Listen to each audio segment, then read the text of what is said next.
le langage parlementaire, on appelle ça une session d'orientation pour les élus. Il y en a eu plusieurs.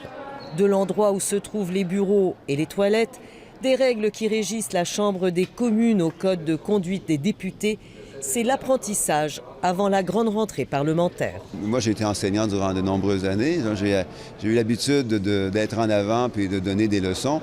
Maintenant, je suis sur les bancs d'école et c'est moi qui reçois plein de leçons.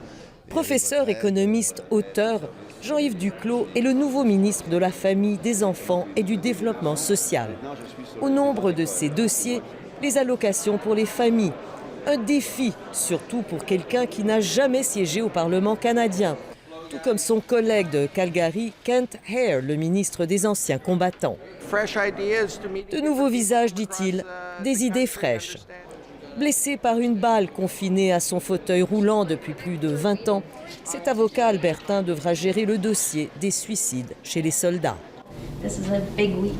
Les néophytes sont nombreux, comme Mariam Monsef, à peine 30 ans, la ministre des Institutions démocratiques, qui devra gérer, elle, la réforme électorale et la réforme du Sénat.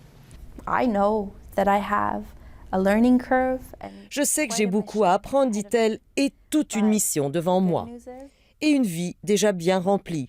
À l'âge de 10 ans, elle a fui son Afghanistan natal et les talibans avec sa mère et ses 2 jeunes sœurs. Un long périple qui les a menés de Kaboul à Peterborough, en Ontario. Un voyage de plusieurs mois, long, périlleux et désagréable, dit-elle. Une ancienne réfugiée bien placée pour faire sa part maintenant dans le dossier des réfugiés syriens. Et à ceux qui ont peur de les accueillir, elle dit ceci.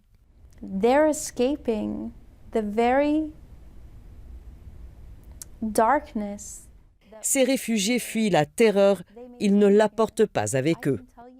Il y a 197 nouveaux députés sur 338 à la Chambre des communes qui commenceront à siéger dès cette semaine.